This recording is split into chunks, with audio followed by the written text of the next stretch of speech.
Hello everyone, welcome back to yet another mini blog. আর আজকের দিনটা ছিল 22শে সেপ্টেম্বরের। আমরা রাতে ডিনার করতে চলে গিয়েছিলাম চিড়িয়া পার্ক ড্রাগন ভ্যালি। এইটা হচ্ছে একদম সিসি2 এর পাশে।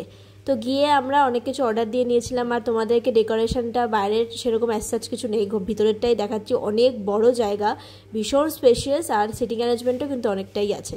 তো গিয়ে আমরা ওখানে সবার ফার্স্টে ভার্জিন মোহিতো অর্ডার দিয়ে দিয়েছিলাম, যেটা অতিরিক্ত ট্যাঙ্গি ছিল, মানে প্রচণ্ড ট্যাঙ্গি ছিল। আমার খুব একটা আহামরি ভালো লাগেনি। তারপরে দিয়ে দিয়েছিলাম এখানে বাটার ফ্রাইড চিকেন, মানে এটা স্টার্টারের মধ্যে ছিল, যেটা মোটামুটি ভালো লাগলো। আমার যেন মনে হলো যে গোল্ডেন ফ্রাইড চিকেন প্রন যেটা হয় ওইটার ব্যাটারের মধ্যে ডুবিয়ে মনে ভেজে দিয়ে দিয়েছে, এরকম লাগছিলো। যাই হোক, কিন্তু ভালো ছিল। আর ওখানে দিয়ে দিয়েছিলাম আমরা এগ ফ্রাইড রাইস, আর দিয়েছিলাম গ্রিন পেপার চিকেন। তো ওটা সার্ভ করে দিচ্ছিলো। এগ ফ্রাইড রাইসটার মধ্যে খালি রাইস আর এগ, কোনো ভেজিটেবলস নেই। আর গ্রিন পেপার চিকেন যেটা ছিল ওটা চিলি চিকেনের মতোই খেতে, জাস্ট ওর যে ঝোলটা, মানে যে গ্রেভিটা আর কি, ওইটা গ্রিন। তো যাই হোক, ওটাও ভালো ছিল খেতে, টুকটাক মোটামুটি অ্যাভারেজ ওখানকার খাবার দাবার টেস্ট। আর ডেজার্টে সেরকম আমি কিছু ইউনিক পাইনি বলে আমি অর্ডার দিইনি। তো এখানে খাবার দাবার শেষ করে আমরা বেরিয়ে যাচ্ছিলাম। আর এই ছিল আমাদের বিল, আর এই ছিল টোটাল অ্যাড্রেসটা। আর বিল আমাদের হয়েছিল 1146 টাকা। তো তারপরে তোমাদেরকে একটু দেখিয়ে দিই কিছু কিছু জিনিস। এখানে ওদের পার্টিকুলার একটা টাইমে হ্যাপি আওয়ার চলে, সেখানে ওদের ড্রিঙ্কসের এখানে অনেক রকম ভ্যারাইটিস আছে, কারণ ওখানে ড্রিঙ্কসও কিন্তু অ্যাভেলেবেল। তো এই ছিল রেস্টুরেন্টটা, যেটা আমি তোমাদের বাইরের দিক থেকে দেখিয়ে দিচ্ছি। আর তারপরে আমরা ম্যাপ দেখে বেরিয়ে গেছিলাম একটুখানি ঠাকুর দেখার উদ্দেশ্যে, যে বেরিয়েছি যখন দেখি কলকাতায় কী কী ঠাকুর অ্যাভেলেবেল আছে।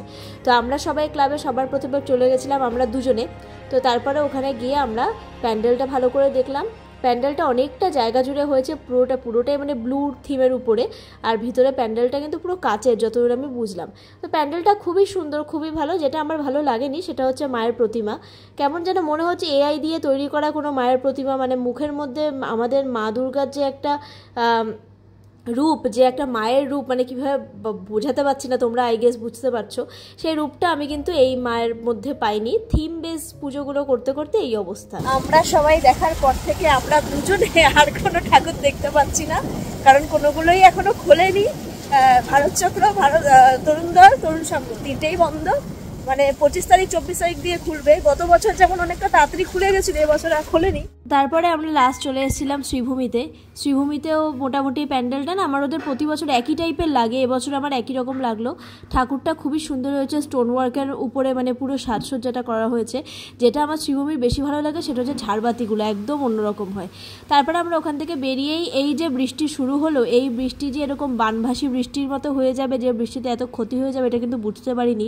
তবে টাইম মতো আমরা ওখান থেকে বেরিয়ে এসেছিলাম বলে, নাহলে আমাদেরও হয়তো আর সবার মতোই অবস্থা হতো। আজকের মতো টাটা।